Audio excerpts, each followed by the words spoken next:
네, 안녕하세요. 도너리 BF의 정수영 세무사입니다. 우리 흔히 현금 많이 뽑으면 국세청에서 연락 온다, 국세청이 다 알고 있다, 이런 이야기들 많이 하시는데요. 오늘은 이 현금 인출과 관련한 이야기를 좀 해보도록 하겠습니다. 하루에 1,000만 원 이상의 현금을 입금 또는 출금하는 경우에 나의 신원과 거래 날짜, 거래 금액이 전산으로 자동 보고되도록 하고 있는데요. 이 제도를 CTR, 즉 고액 현금 거래 보고 제도라고 합니다. 자, 우리나라는 이 제도를 2006년에 처음 도입했고요. 2008년부터는 3,000만 원, 2010년부터는 2,000만 원, 2019년 7월부터는 1,000만 원으로 단계적으로 인하여 운영하고 있습니다. 이 제도의 목적은 불법 자금의 유출입 또는 자금 세탁이 의심되는 거래를 효율적으로 차단하려는 데 그 목적이 있습니다. 은행이체는 전산으로 금융정보분석원으로 보고가 되고, 이 금융정보분석원에서는 자금 세탁이 의심되는 등 조사에 필요하다고 인정하는 경우에 국세청, 경찰, 관세청 등 8개 기관에 정보를 제공한다고 합니다. 그렇다면 이 고액 현금 거래 자동 보고 기준을 자세히 살펴보도록 하겠습니다. 첫 번째, 동일한 금융기관에서 동일한 날 1,000만 원 이상의 현금 입금 또는 1,000만 원 이상의 현금 출금입니다. 자, 그런데 우리 계좌로 1,000만 원, 2,000만 원 옮기는 일은 종종 생기죠. 이런 계좌이체 거래는 보고 대상이 아닙니다.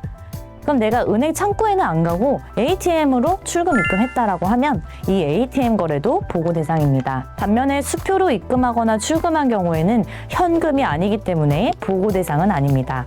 하지만 수표를 가지고 와서 이를 현금으로 교환하는 거래는 현금이 움직였기 때문에 자동 보고 대상입니다. 그럼 예시를 통해서 보고 여부를 판단해 보도록 하겠습니다. 자, 첫 번째, A은행에서 1,000만 원을 현금 출금한 경우 당연히 자동 보고 대상이겠죠. 두 번째, A은행에서 아침에 600만 원을 현금으로 출금하고 오후에 같은 A은행에서 400만 원을 추가로 현금 출금했을 때에도 역시 동일한 날 1,000만 원 이상의 현금을 출금했기 때문에 자동 보고 대상입니다. 은행에 1,000만 원짜리 수표를 가져가서 현금으로 교환하는 경우에는 현금 1,000만 원이 출금됐기 때문에 자동 보고 대상입니다. 1,000만 원의 현금을 가져가서 10만 원짜리 수표 100장으로 교환하는 경우에도 1,000만 원의 현금이 입금되었기 때문에 자동 보고 대상입니다. 만약에 타인이 나한테 1,000만 원을 송금을 했고 내가 그 1,000만 원을 현금으로 찾는다면 이 계좌이체는 보고 대상이 아니지만 내가 1,000만 원을 현금으로 출금했으니 보고 대상입니다. A은행에서 900만 원을 현금으로 출금하고 같은 날 B은행에서 200만 원을 현금으로 출금했다면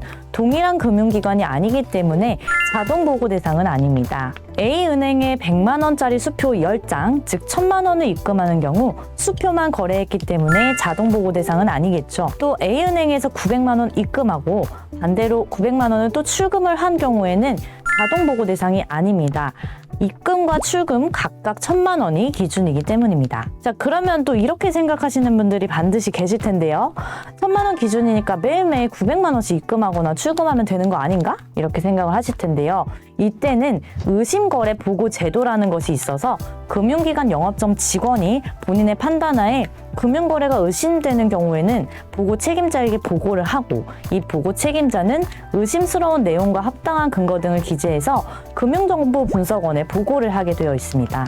이 의심거래 보고 제도의 기준도 함께 알아보도록 하겠습니다. 이 기준은 첫 번째, 금융거래와 관련해서 수수한 재산이 불법 재산이라고 의심되는 합당한 근거가 있는 경우, 두 번째, 금융거래 상대방이 자금 세탁을 하고 있다고 의심되는 합당한 근거가 있는 경우, 세 번째, 범죄 수익 은닉이나 테러 등에 관한 자금으로 의심되는 경우, 이렇게 세 가지가 있는데요.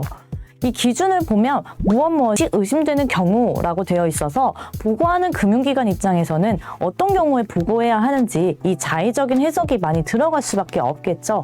그래서 앞에 말씀드린 CTR처럼 명확한 숫자의 기준은 없지만 대략 이런 경우에는 금융기관에서 금융정보분석원에 보고한다고 알려져 있습니다. 야간에 소액 인출이 계속 반복되는 경우 또는 야간에 거액이 입금되고 다음날 현금을 인출하는 경우, 1일 1,000만 원 미만의 금액이라도 입금 또는 출금이 계속 반복되는 경우입니다.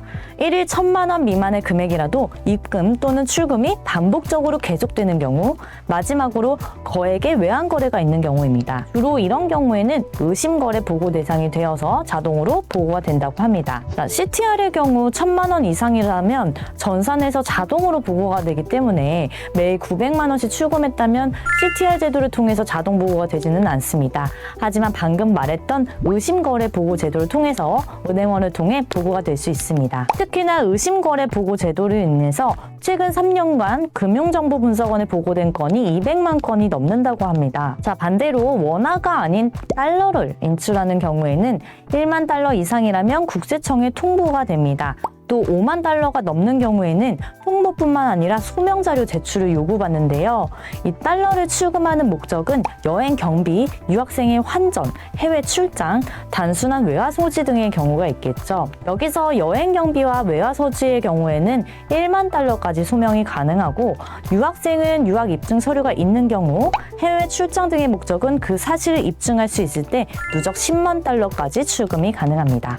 자, 현금 거래를 1,000만 원 이상 해서 CTR 보고가 되었거나 의심거래 제도를 통해서 금융정보분석원에 나의 거래 내역 등의 정보가 쌓이게 되는데 이런 거래가 무조건 국세청으로 자동으로 전달되는 것이냐? 그렇지는 않습니다. 자, 법에서 정한 8개 기관, 경찰, 검찰, 국세청 등 기관에서 정보를 요청하게 되면 법에 따라서 분석원에 모여진 정보를 제공하게 되고요. 이 정보가 제공되었다면 본인에게 정보 제공 사실 통보서를 보내게 됩니다. 네, 지금까지 현금 인출에 대해서 알아보았습니다. 다음 시간에 뵐게요. 감사합니다.